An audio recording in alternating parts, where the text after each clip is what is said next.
The sun hung low over the empty plains, painting the Wild West sky in tired shades of gold and gray. Wind whispered through the brittle grass, carrying the faint scent of rain that never came. Along a lonely dirt road, a young woman stumbled forward, her boots caked with dust and her dress torn at the hem. Her name was Ava Dawson, and she had nothing left but the strength in her shaking legs and a fading dream of survival. Just a month ago, she'd had everything she thought mattered: a small family farm, a father who whistled while he worked, and a man who swore he'd marry her come spring. Then, like a cruel twist of fate, the barn fire took the animals, the land, and her father in one night. Grief turned her world to ashes. The man who'd promised forever couldn't handle the ruin. He left with barely a goodbye, chasing comfort in another woman's arms.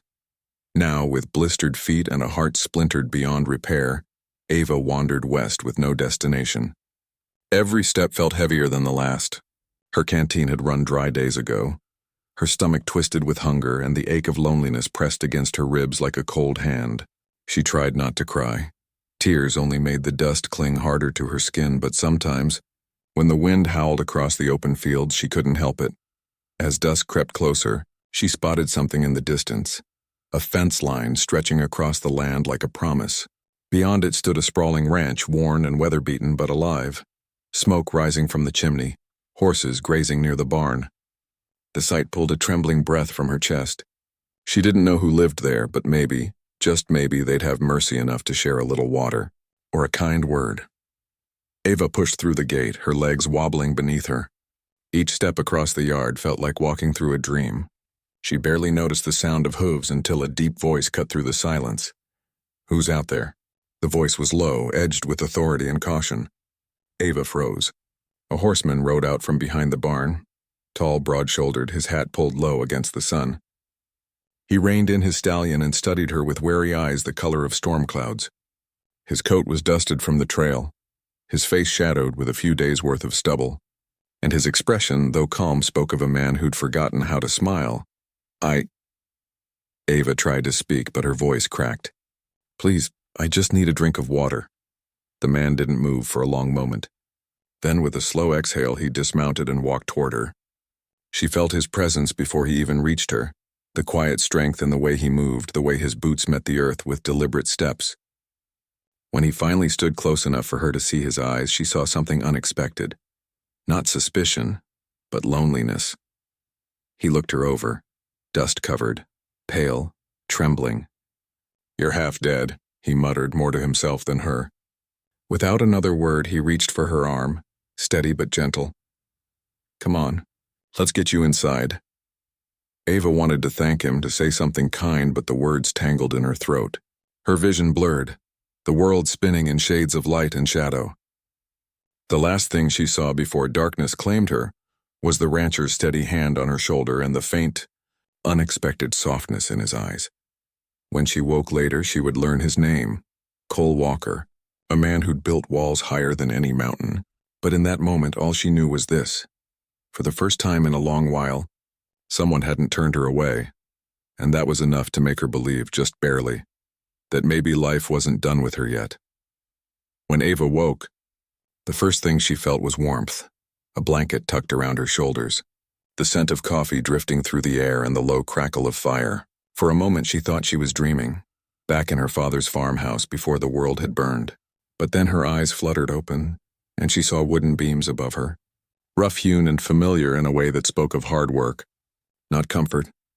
She was lying on a worn couch in what looked like a ranch house, a single, wide room with a stone hearth, sturdy furniture, and shelves lined with tools and old books. Her boots had been set neatly by the door. Her throat burned with thirst, and when she tried to sit up, a low voice stopped her. "Slow down. You fainted." The man stood near the doorway, hat in hand, watching her with guarded eyes.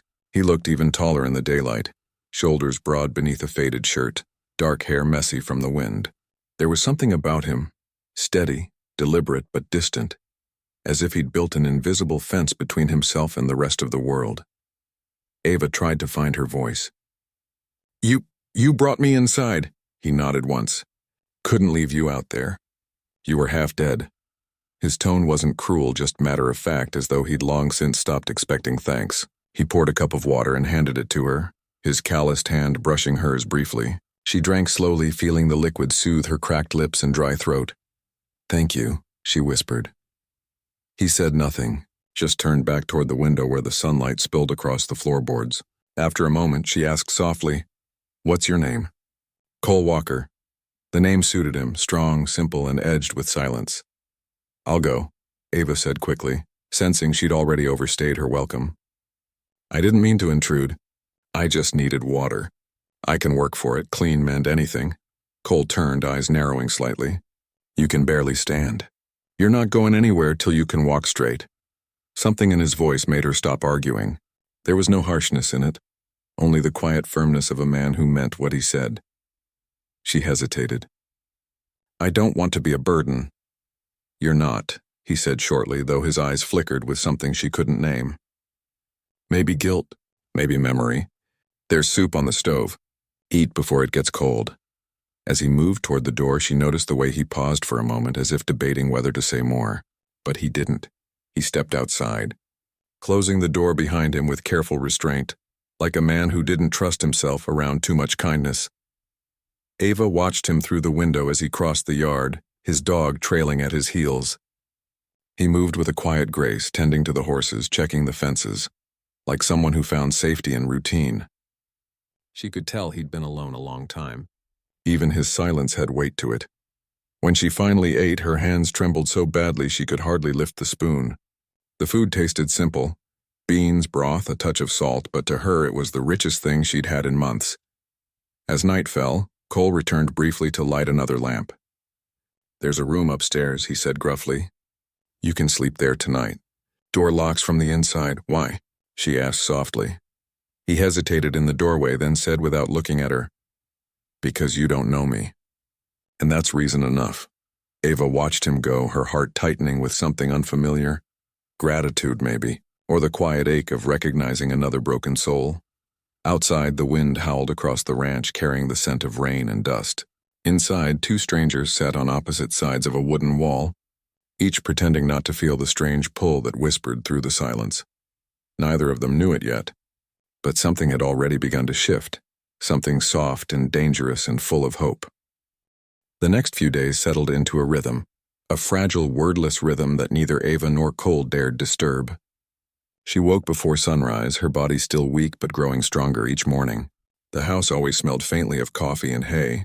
She could hear him moving outside before dawn, the low murmur of his voice as he spoke to the horses, the clang of the gate as he checked the fence line.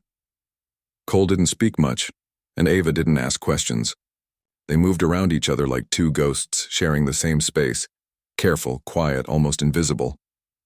Yet beneath the silence, something tender began to hum. Ava swept the floors, washed dishes, and mended what she could find. She never asked permission. She simply needed to feel useful, needed to give back something after all he'd done. Sometimes she'd catch him watching her from the porch, his brow furrowed as if confused by her presence. He didn't send her away, though. He just nodded once and went back to work. One afternoon, as the sun blazed overhead, Ava followed the sound of hammering to the barn. Cole was repairing a broken beam, his shirt clinging to his back, his movements steady and precise. He didn't notice her at first, and for a moment she simply watched how he worked with quiet determination, how the horses seemed to trust him completely. There was something peaceful about it, something safe. "You shouldn't be lifting that alone," she said softly, surprising even herself. He turned, startled, then straightened. "You shouldn't be out in this heat," he countered, wiping sweat from his brow. "I'm stronger than I look." He gave her a small, reluctant half-smile, so fleeting she almost thought she imagined it. "You'd have to be to end up out here." The moment hung between them like dust in the sunlight. Neither pushed it further. Instead, Ava picked up a stray bucket, began filling it with water, and joined him in silence. As the days turned into a week, the silence between them softened. At night, when the wind whistled through the walls, she sometimes caught the faint sound of him playing an old tune on a harmonica. It was a sad melody, lonely, haunting, but it comforted her. She wondered who he'd played it for before and why he still played it now. Cole, on the other hand, found himself watching her more than he meant to. He'd spent years alone since his wife's death, years convincing himself that solitude was safer than the kind of pain that came from losing someone.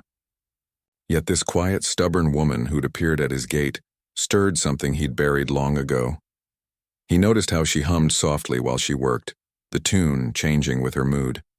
How she stood by the fence at dusk, eyes lifted to the sky like she was searching for something beyond the horizon. How she flinched when thunder rumbled far away, a small, involuntary tremor that made him want to shield her from everything cruel in the world. He didn't speak those thoughts. He didn't dare. Instead, he left small kindnesses where she might find them. A blanket folded neatly on her chair, a pair of boots he'd cleaned and set by the door, an extra portion of stew at supper. Ava noticed each one but said nothing. She understood what it meant to hide care behind silence. By the end of the week, she'd stopped thinking of herself as a guest. She began to think of the ranch as a kind of refuge, a place held together by two lonely souls who didn't know how to talk, but somehow understood each other anyway. And though neither of them would admit it aloud, something inside both their hearts had begun to heal. Slowly, quietly, like spring thawing the hard ground after a long, bitter winter. The wind had shifted that week, warmer, restless, carrying the scent of oncoming rain. Ava had learned enough about ranch life to recognize it meant storms were coming. She helped Cole stack hay, mend fences, and cover the feed, quietly proud of how her hands had toughened and her spirit had steadied. The days still passed in silence, but it was no longer the kind that ached. It was the kind that held comfort. Cole had begun speaking to her in small fragments, short phrases, half-formed questions. "You eat yet? Watch your step there. Fence line's loose." He rarely looked her in the eye when he spoke, as though words were something he'd forgotten how to use. But sometimes she'd catch him watching her in the reflection of a window, or the gleam of his knife as he worked leather. Then one afternoon, the mail came. Cole rode into town for supplies and returned with a single letter. Ava was inside sweeping when she heard the sound of his boots on the porch, heavy, uneven, like a man carrying more than just a saddlebag. When he entered, he didn't say a word. He stood by the table, tore open the envelope, and read. His shoulders tensed, his jaw locked. Then, without warning, he crumpled the letter in his fist and threw it into the cold fireplace. Ava froze. The air around him felt charged, dangerous, not with anger toward her, but with something deeper. Pain. "I'm sorry," she said softly, not knowing what else to offer. He turned to her, eyes dark. "Don't be. It's not your burden." His voice was tight, raw, and before she could speak again, he left the house, slamming the door behind him. For hours, she stood staring at the fireplace, heart pounding. Finally, curiosity and concern won over caution. She went to the hearth, pulled the half-burned letter from the ashes, and smoothed it out carefully. The handwriting was elegant, the words sharp. "Cole, I heard about your father's passing. I thought you should know that Mary and I have started over in Denver. She prays you'll find peace someday. I hope you finally let go." Ava's breath caught. Mary. The name rang in her chest like a bell. The town gossip had been wrong. Cole's wife hadn't died. She'd left him. Left him for another man. A wave of sorrow and understanding washed over her. She knew that kind of pain, the kind that stripped you bare and made you doubt your own worth. It explained everything. His silence, his guardedness, the walls he'd built so high around his heart. When Cole returned hours later, his face was pale from whiskey and rain. He didn't look at her as he hung up his coat. Ava rose from her chair, unsure what to say, but the words came out before she could stop them. "She left you," she said quietly. "Didn't she?" His eyes snapped up, cold and sharp. "You went through my things?" "I saw the letter," she admitted. "I didn't mean to pry. He cut her off with a bitter laugh, one that hurt more than it sounded. "You think I'm some poor man who needs pity? I buried my wife years ago, the part of her that ever cared for me. The rest ran off before the grave was even cold." Ava took a step closer, her voice trembling. "That's not something you bury. That's something you carry until someone helps you lay it down." For a moment, something flickered in his expression, a mix of pain and disbelief. Then he looked away, jaw tight. "People always leave, Ava. You should too, before you start thinking you won't." The words cut deeper than she expected. She turned, blinking away tears, and whispered, "Maybe I would, If I had anywhere left to go. The door creaked shut between them, leaving both to wrestle with the storm outside, and the one rising quietly inside their hearts. The storm rolled in at dusk, heavy and wild, swallowing the sky in bruised clouds. Thunder cracked over the plains, shaking the windows, and rain came down in sheets that turned the dirt to mud. Ava stood by the window, watching the heavens split open, her chest tight with the words she wished she hadn't said. Cole hadn't spoken to her since the night she found the letter. He'd buried himself in work, fixing fences that didn't need mending, tending to horses long after dark. He'd built a wall again, thick and high, and Ava could feel herself shut out behind it. Still, something in her refused to walk away. Maybe because she understood his pain too well. Maybe because she'd finally found a place that felt like more than survival. The rain hammered harder. A sudden flash of lightning struck close, blinding white, followed by a crack that shook the house. Cole's voice cut through the thunder from outside, sharp, urgent. "Ava, get the lanterns!" She grabbed two and ran into the storm, skirts whipping against her legs. The wind howled so fiercely it nearly tore the lantern from her hands. She spotted Cole by the barn, his silhouette illuminated by flashes of lightning. "The horses spooked," he shouted. "We've got to get them out before they hurt themselves." The smell hit her before she saw it, smoke. Her heart seized. One of the lightning strikes had hit the roof of the barn. Flames licked through the thatch, feeding hungrily on the dry wood. "Cole," she screamed. "It's catching!" He turned, eyes wide with horror. "Stay back, Ava." But she didn't. She ran forward, coughing as smoke poured out through the doors. Inside, the horses reared and screamed, their eyes wild with fear. Without thinking, Ava threw her shawl over her mouth and rushed in, calling softly to them. "Easy, easy, boys. It's all right." Cole saw her disappear into the fire and swore under his breath, running after her. The heat was unbearable, the air thick with ash. He found her struggling to unbolt the stall door, her hands shaking but determined. Together, they freed the horses one by one, pushing them toward safety. When the last one bolted through the smoke, a beam above them cracked and fell. Cole shoved Ava out of the way, taking the brunt of the debris on his shoulder. He grunted in pain but didn't stop. He grabbed her hand and pulled her outside into the rain, both of them gasping, soaked and trembling. They collapsed a few yards from the barn as flames devoured what was left. Rain hissed against the fire, turning it into steam and smoke. Ava's hand shook as she reached for him. "Your shoulder, I'm fine," he rasped. His voice was raw, eyes fixed on her instead of the burning wreck behind them. "You could have died in there." "So could you," she shot back, coughing. "You think you're the only one who's lost enough to stop caring?" He stared at her, chest heaving. The rain plastered her hair to her face, her eyes bright even through the soot. Something inside him, something frozen and bitter, finally cracked. He cupped her face in his calloused hands, his voice breaking. "Why would you do that?" he whispered. "Why would you risk yourself for me?" Ava blinked away tears. "Because no one ever did for me, and because you look at me like I'm something worth saving." For a heartbeat, neither moved. The storm raged around them, the world lit by flashes of fire and lightning. And then for the first time Cole pulled her close, not out of duty or desperation, but out of something deeper. His forehead rested against hers as he whispered, hoarse and quiet, "You're the bravest soul I've ever known." In that moment, as the barn burned and the rain washed the ashes away, neither of them knew what came next, but both understood one thing. Something had changed. The storm had taken their safety, but left them something rarer. A fragile, flickering hope. The next morning dawned quiet, eerily quiet. After the storm's fury, the silence felt almost sacred. The air smelled of wet earth and smoke, and the once proud barn stood in blackened ruins. Only the faint whinny of the surviving horses broke the stillness. Ava stood by the fence, arms wrapped around herself, watching the sun crawl over the horizon. Her dress was ruined, her hair tangled, but her spirit felt lighter somehow. She was alive. They both were. The fire had taken the barn, but it had burned something else away too. The distance between her and Cole. Behind her, the door creaked open. She turned to see him step out of the house, his arm bandaged from the night before. He looked exhausted, eyes shadowed from little sleep, but he was walking, alive, strong, steady. "You should have stayed in bed," she said softly. He managed a faint smile. "Could say the same to you." They stood there in the gray light, neither sure how to begin. The air between them was thick with unspoken words. Finally Cole spoke, his voice low.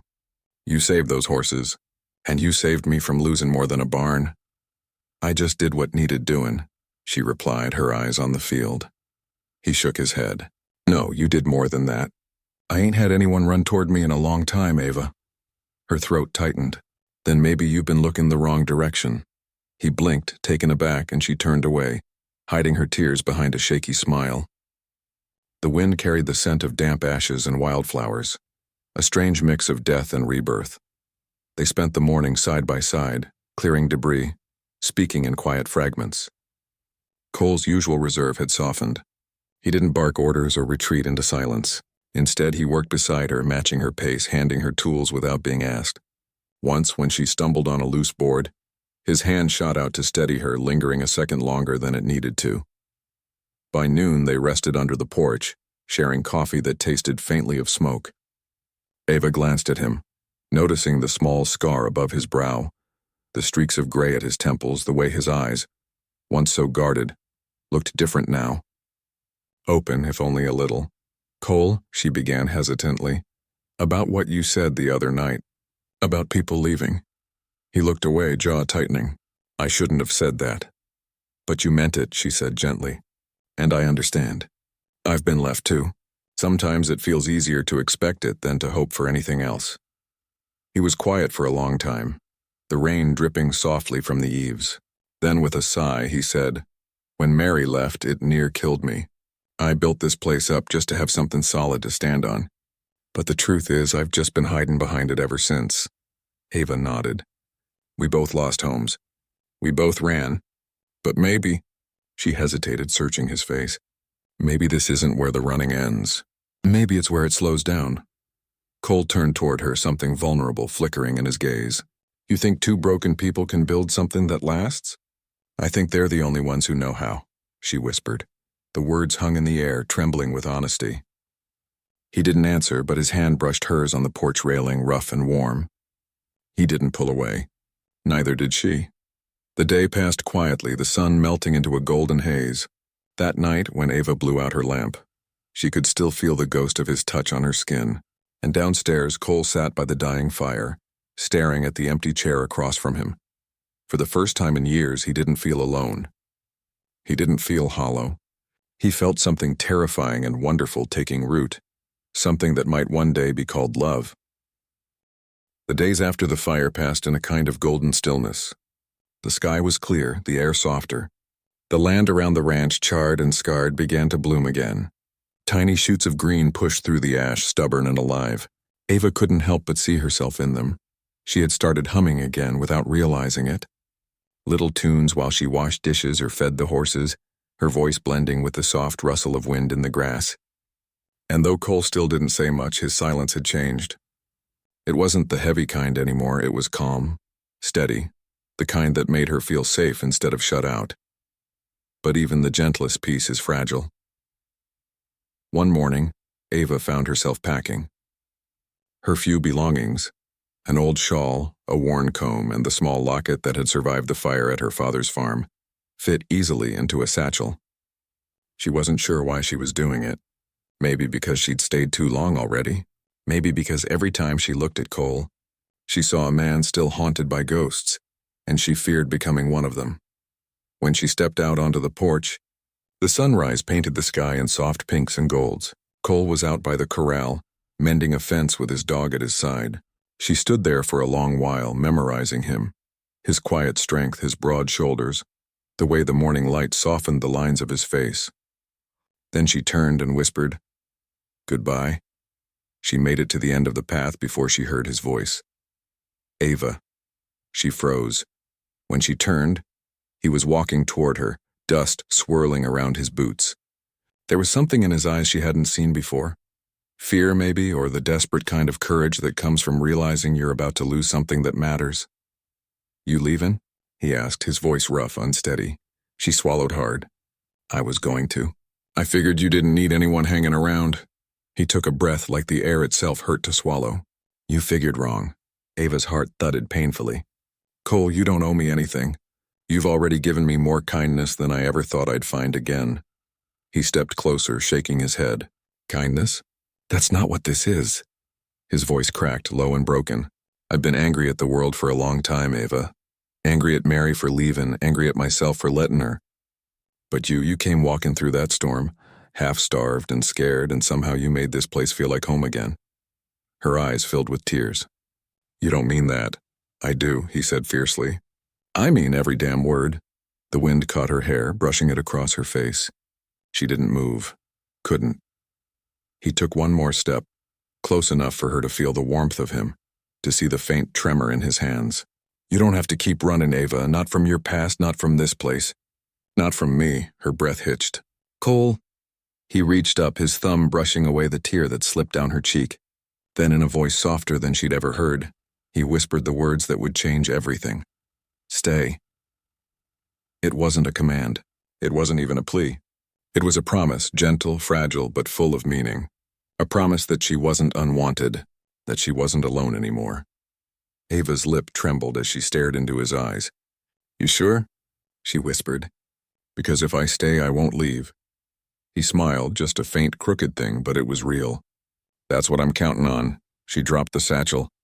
He caught her as she fell into his arms, the kind of embrace that felt like coming home after a lifetime of wandering. The morning sun rose higher, spilling gold across the ranch. The world around them felt new, like the land itself had been waiting for this moment, for these two broken hearts to find their way to each other and finally stop running. Spring came quietly to the Walker Ranch. The blackened earth had turned green again, wildflowers pushing through the ash like tiny flames of color, yellow, white, violet. The air smelled of fresh grass and rain, and the sound of laughter sometimes drifted from the porch, something the land hadn't heard in years. Ava Dawson was no longer the frightened girl who had stumbled through the ranch gates with dust on her face and nothing left to lose. She had become part of this place, woven into its rhythm, into the soft creak of the windmill and the steady beat of hooves in the fields. Her hands were rougher now, her skin kissed by the sun, her heart steadier than it had been in a long, long time. Inside the house, the walls no longer echoed with silence. Ava's voice filled the kitchen as she hummed while cooking, and sometimes Cole joined in with that quiet chuckle of his, as though surprised by his own laughter. They shared small things, morning coffee on the porch, long days fixing fences, evenings by the fire when the world felt too big and too far away.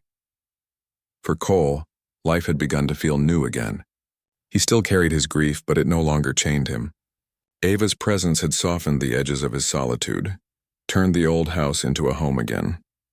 He caught himself looking for her in every quiet moment, her hair tied back with a scrap of ribbon, her hands tending to the flowers she'd planted outside the window, her smile when he said her name.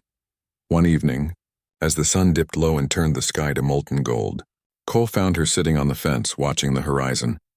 The wind played with her hair, carrying strands across her face, and she looked so peaceful that for a moment he just watched her, grateful, quiet, content. You've been staring at that sky for near an hour, he said finally. Leaning on the post beside her, Ava smiled without turning. Guess I still can't believe it's real. What's that? All of it. She glanced at him, eyes glimmering with sunset light. The ranch. The quiet. You. He looked down, the ghost of a smile on his lips. You make it sound like a dream. Maybe it is, she said softly, but it's one I don't want to wake from. They sat in silence for a while, the kind that didn't need words. The air smelled faintly of lilac and rain. Somewhere in the pasture, a mare nickered softly to her foal. Cole took a slow breath. You ever think about leaving again? Ava shook her head. No, not anymore. I was always trying to find a place that would take me as I am. Turns out it wasn't a place I needed. It was a person. He turned to her then, his eyes warm and steady. I ain't much of a man for fancy words, he said quietly. But if I could start over, I'd build this whole life again, just to end up right here beside you. Her breath caught. You mean that? He nodded. Every word. Ava slid off the fence, standing before him, her hand resting gently on his chest where his heart beat strong and sure. Then I guess we both finally found home, she whispered. He smiled, soft and certain this time, and pulled her close. The sunset wrapped them in its fading glow, the world around them hushed and golden. The land that had once known only loss now knew love, and for the first time since either of them could remember, the ranch wasn't just a place to survive, it was a place to belong. It was a place to begin again. And in Cole Walker's arms, Ava Dawson finally understood what she'd been searching for all along. Not shelter, not safety, but a home in his heart.